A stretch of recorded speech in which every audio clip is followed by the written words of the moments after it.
I can't hear. I can't hear anything. All right, good evening. I'm Esther Gidui. You are in for Vincent Makori. Tonight we begin with good news from East Africa. Kenya Airways' first direct flight to the United States landed this morning at New York's JFK Airport. The airliner was greeted with a traditional water cannon blast for inaugural flight. The Boeing Dreamliner jet carried 234 passengers, including Kenyan Foreign Affairs Cabinet Secretary Monica Juma, Kenya Airways Chief Executive Sebastian Mikosi, and the U.S. Ambassador to Kenya, Robert Gardick. The first direct flight took about 14 hours compared with 22 hours with flights that require refueling, stops, or changing planes. The airline sees the direct flight as key to expanding access to the U.S. market. It's part of Kenya's drive to expand tourism and business links with American companies. Speaking in Nairobi shortly before the departure, Kenyan President Uhuru Kenyatta said the direct flight will put Kenya ahead with the rest of the world. Now, Spain has this year overtaken Italy as the #1 destination for migrants heading to Europe. The Spanish enclaves of Ceuta and Melilla sit on the northern tip of Morocco and have attracted migrants for centuries. But this year, there has been a sharp uptick in the numbers trying to breach the border fences, while several thousand migrants sleep in the forest on the Moroccan side of the border, waiting for their chance to cross. Henry Ridgwell reports from Ceuta. From Ceuta's highest peak, Europe seems within touching distance, a patch of Spain on the very northern tip of Africa that has long been a magnet for migrants. This is the very edge of Europe, an 8-kilometre land border between the European Union and Africa. Make it through or over this fence and the migrants can begin dreaming of a new life in Europe. On the morning of July 26th this year, over 600 migrants stormed the fence, chanting Bossa or victory as they entered Ceuta, one of several mass breaches of the border in recent months. Alfonso Cruzado works for the Spanish Civil Guard, tasked with securing the frontier. He says the July assault is the latest example of increasing violence. They use tools like angle grinders, shears, mallets. They burst through and then they threw caustic soda, acid, and homemade flamethrowers to prevent us from getting near. Despite the pressures on the frontier, Spain's government wants to remove the razor wire as it often causes horrific injuries to migrants and replace it with so-called smart sensors. Fatima Mohamed dos Santos represents Ceuta for the opposition People's Party in the Spanish Senate. She wants to keep the razor wire in place. It's like making an advertisement that the fence will be permeable. Most of the immigrants come here for economic reasons. The criminal gangs exploit the message that they can find a better life. It's a message that has driven Mamadou Camara thousands of miles from his home in the Guinean capital Conakry to reach Ceuta. It has taken him 2 years, including a year living in the forest in Morocco. He was among the 600 migrants who broke through in July. To make it into Quetta, it's only God who can decide that. Because with the rush, it is only God's spirit that can control what happens. You understand? That was how it happened. I made it over and arrived here. Camara spends much of the day at the San Antonio Day Center for migrants. It offers Spanish lessons, games and computers, a chance to chat online with family back home. Many of the migrants here are teenagers who traveled alone. So in the moment that they stay here, come to sleep in a normal bed,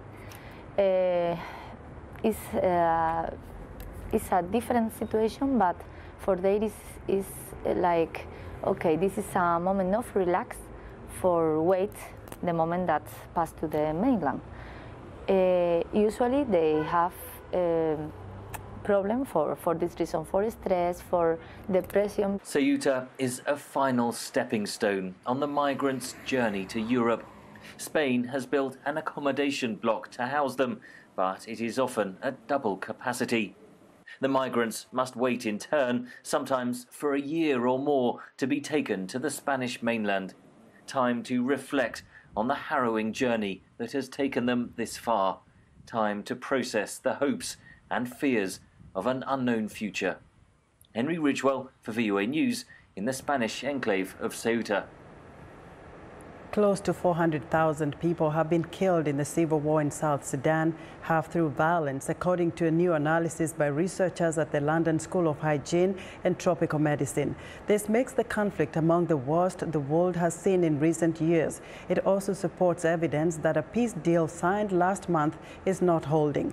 The deal is meant to end a war that began in 2013. It commits forces loyal to President Salva Kiir and rebel groups fighting them to power sharing. Analysts and aid groups say it is unclear how the structure will work.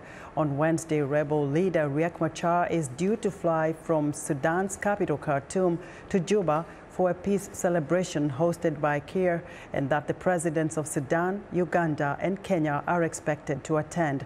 However, it is unclear if Machar will be there. Machar was last in South Sudan in 2016 after he was reinstated vice president under a short-lived peace deal reached upon in 2015. There are conflicting reports on the health of President Ali Bongo of Gabon on Monday. According to Reuters, a medical and a diplomatic source both told the news agency that Bongo remains in the hospital under observation in Saudi Arabia after suffering a stroke. But Gabonese authorities say he was admitted only due to fatigue. Gabon government spokesman Ike Nguoni strongly denied the president had a stroke, saying that Bongo instead had a severe fatigue after months of strenuous work. Gabon began voting on Saturday in the second round of legislative elections, with President Bongo's party heading towards victory. Bongo, whose family has ruled the country for nearly 50 years, said earlier he will seek common ground with the opposition in order to move the country forward. I strongly believe that, things are going to be okay. We passed elections, we're going to talk. I'm going to engage with all the political forces in this country, and we're going to talk. We're going to find, solutions and ways how to improve our political system in this country and then get the country back to work. According to Nguoni, President Bongo is currently resting comfortably surrounded by his family and some of his staff. The spokesman also cautioned the public to be wary of the spread of fake news reports in regards to Bongo's health. Bongo was in Saudi Arabia to attend the Future Investment Initiative conference, where he was scheduled to speak along with other African leaders. An Indonesian passenger jet with 189 people on board has crashed into the sea as it tried to circle back to the capital, Jakarta, from where it had taken off just minutes earlier. A spokesman for the Indonesia's Search and Rescue Agency said the Lion Air flight JT610 lost contact 13 minutes after takeoff, adding that a tugboat leaving the capital's port had seen the craft falling. An official of the state energy firm Pertamina says the debris, thought to be from the plane, including aircraft seats, was found near an offshore refining facility in the Java Sea. The head of the Search and Rescue Agency, Muhammad Syaugi, has also confirmed that the wreckage of the plane had been found near where the plane lost contact with air traffic officials on the ground. Indonesia is one of the world's fastest growing aviation markets, but its safety record is questionable. If all aboard have died, industry experts say the crash will be the nation's second worst air disaster since 1997. It has been 2 days since a gunman entered a Jewish synagogue in the United States and began firing several weapons, killing 11 people and sending 6 to the hospital, including 3 police officers. Squirrel Hill, a traditionally Jewish community of Pittsburgh, Pennsylvania, is still trying to understand why it happened. VOA's Caroline Presutti reports from Pittsburgh. 14-year-old Elena Mayo leads the ceremony as her mother lights 2 candles, one in memory of Elena's grandfather, another for the people who were shot and killed on Saturday, all 11 of them. In the Jewish tradition, the yahrzeit flames reach upwards, like souls. The Mayos live a few doors away from the Tree of Life Synagogue.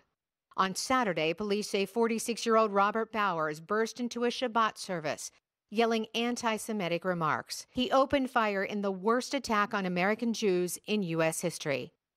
The Mayos knew several of the victims.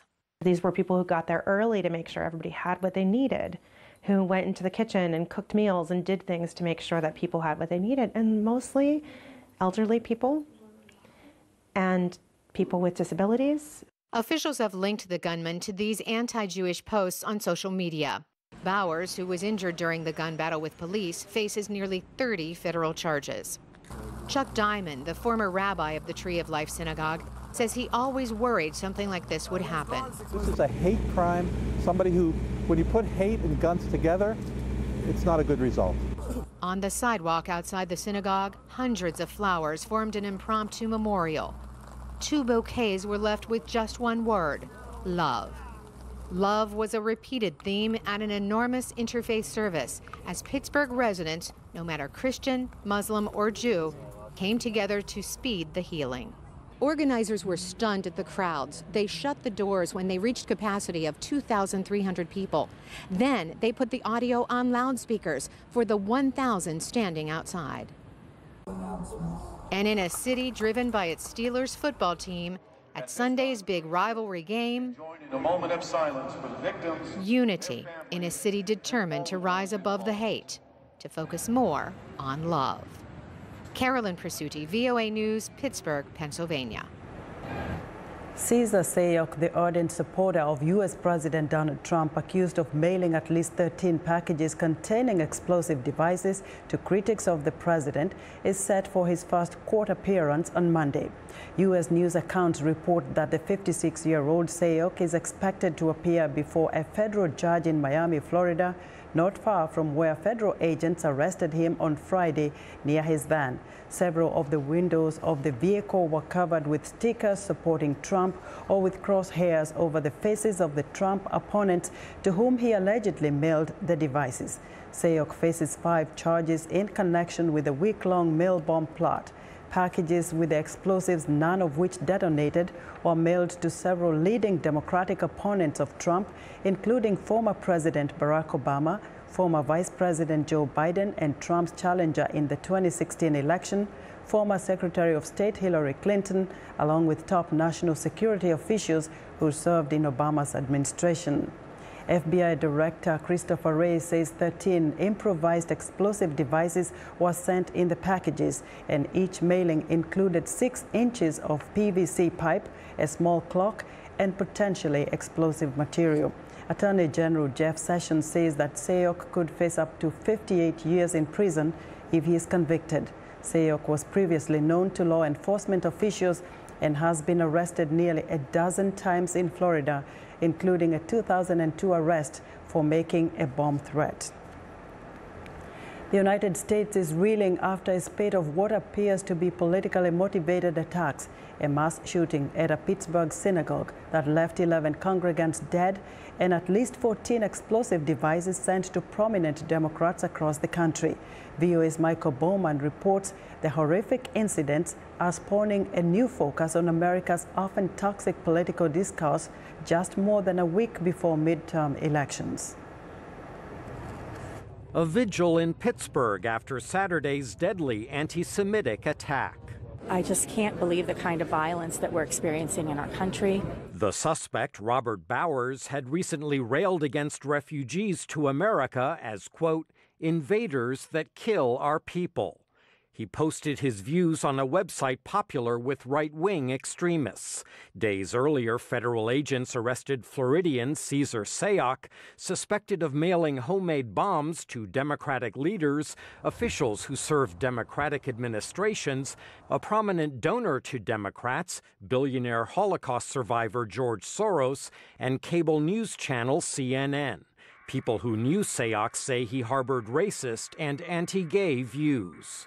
Some see a pattern. Nazis, anti-Semites, white supremacists, and the like are feeling completely emboldened and more confident to go out and express their hateful beliefs in this political climate. They're no longer hiding underneath white pointed hoods. President Donald Trump condemned both the package bombing attempts and the synagogue attack. This was an anti-Semitic attack at its worst.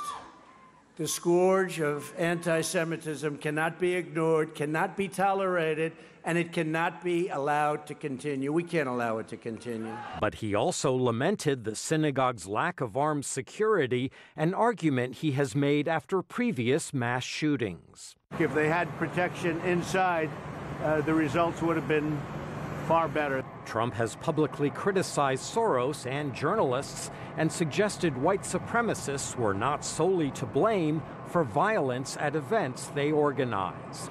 We live now in a very, very toxic environment that includes an incivility in our political discourse among our leaders. The attack yesterday and the attempted pipe bombings over the course of last week should be a wake-up call to all Americans to demand change, and change has to start at the top. Some prominent Republicans maintain there is blame across the political spectrum.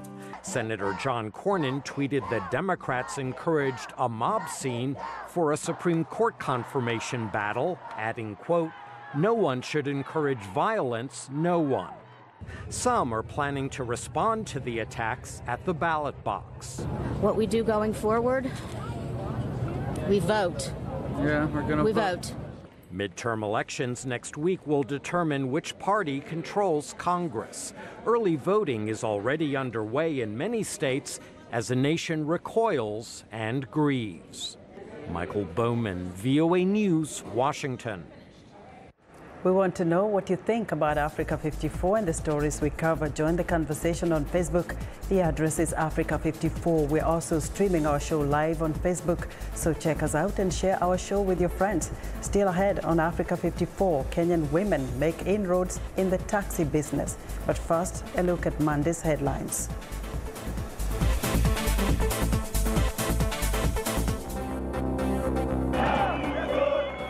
In Zimbabwe, main opposition leader Nelson Chamisa vows to continue his push to take power after disputed elections in which he lost to President Emerson Mnangagwa in July. Kenyan Airways inaugurates its 15-hour non-stop daily flight to New York, carrying hopes that the direct connection to the United States can encourage trade and investments. Residents in rural Kenya are reaping the benefits of a trial program involving the distribution of universal basic income to people in poor regions.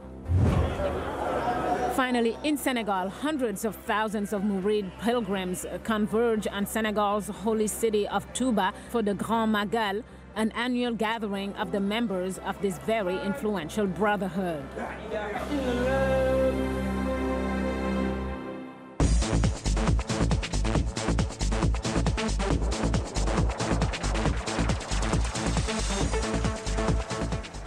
In Arabic, Anisa means unmarried woman.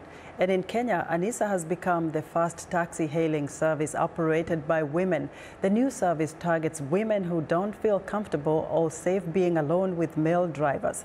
It also gives more women an opportunity to become cab drivers. Faiza El Masri has the story narrated by Faith Lapidus. In Nairobi, Kenya, as in many other big cities in Africa and around the world, heavy traffic is a common problem. With more than 3 million residents who need to move around the city, a number of ride-hailing apps have become popular. Anisa Taxi is one of them. Its cabs, driven by women, provide rides only to female clients. Duram Bora likes the service and says it provides security, comfort, and privacy. For the security part, you see, when a male driver is driving you, you will have fear that anything might happen along the way, or even the driver will harass you. But when the female driver is driving you, you feel more secure, so you feel comfortable. Sometimes you can even remove the scarf in the car, so you'll be comfortable. According to Anisa Taxi founder Minaz Sarwar, the service is also empowering female drivers. So we wanted to give an app which gives them more of a voice, more of an empowerment, working with them and making sure that they get good returns. These are single mothers, mothers who are working hard. So we really, really wanted it to be all about women empowerment. Anissa Taxi charges lower fees compared with other ride apps that take between a 15 and 25% commission from drivers. We are having a better offer, a better deal, where the commission is only 10% what they're taking from what we earn. So far, the app has registered 60 drivers. Most of them are still in the vetting process. Manaz Sawar hopes more women will sign up in the coming weeks as the demand for the service increases. For writer Faiza El Masri, I'm Faith Lapidus, VOA News. The U.S. has more former felons than at any time in the country's history, about 6.1 million men and women. But whether or not those felons have the basic democratic right to vote varies dramatically state by state. From Florida, where ex-felons wait years to battle through an uncertain process, to Vermont, one of 2 states in the nation that allows currently incarcerated prisoners the right to vote. VOA's congressional correspondent Catherine Gibson reports on the impact these disenfranchised voters could have on local and national elections. They're usually in the driver's door or on the dash by the window. The state of Vermont gave Dan Close a second chance after he made a life-changing mistake. If you're an American citizen, you should have that right to vote, whether you're a felon or not. One of millions across the country who have the right to vote following a felony conviction, his on drug charges. Close lives in one of just 2 states nationwide, Vermont and Maine, that also allow current prisoners to retain that right. People take it for granted. You know, it's a right. And when any rights are removed, you feel it, you know it. But Vermont's progressive approach to prisoner voting rights isn't universally popular here. You pay a price.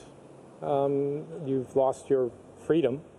14 states restore felons' voting rights automatically upon their release from prison. That's how the process should work, says a former Vermont corrections officer.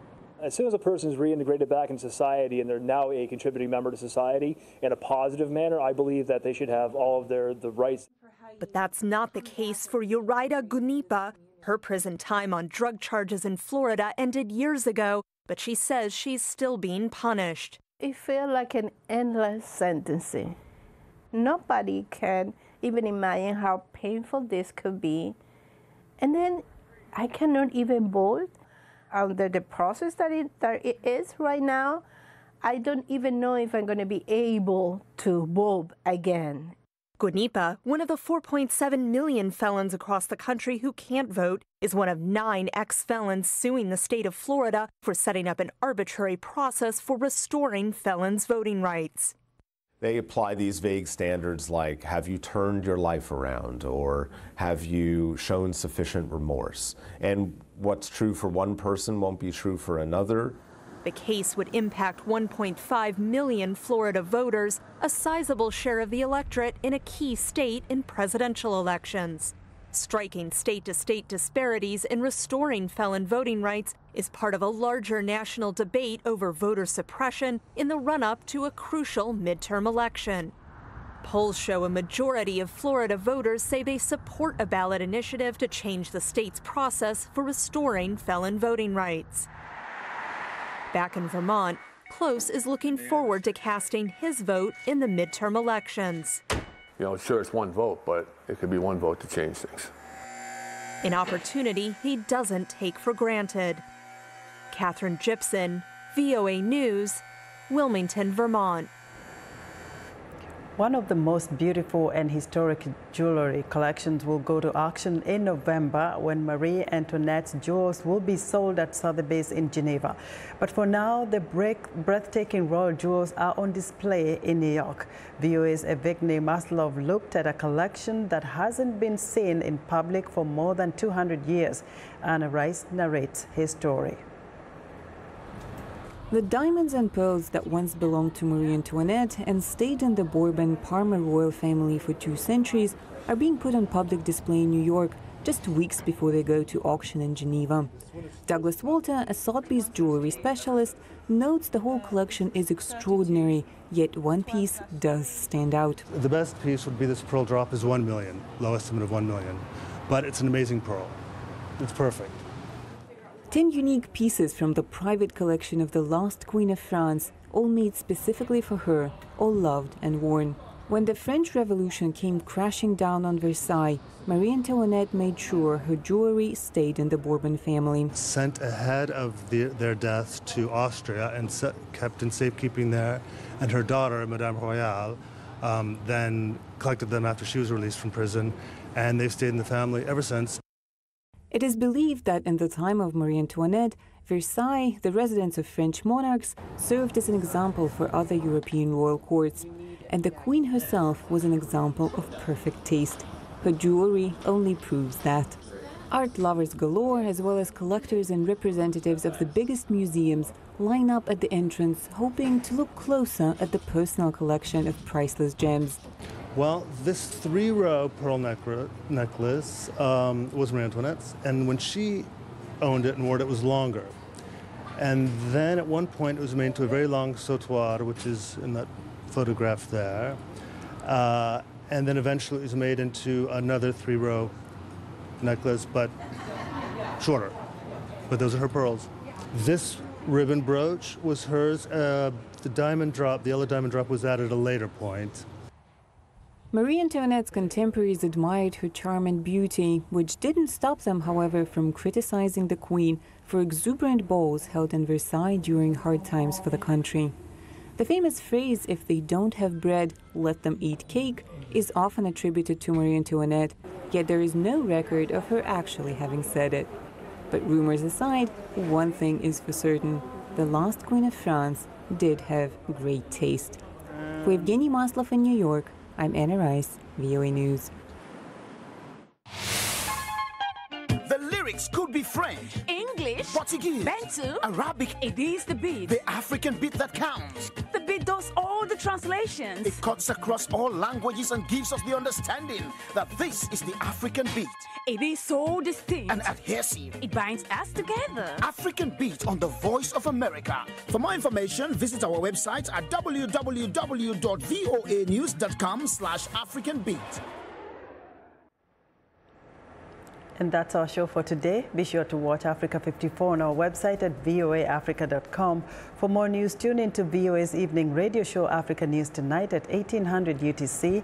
And in the mornings to Daybreak Africa between 0300 and 0600 UTC, Monday through Friday. Thanks for watching, and good night from Washington.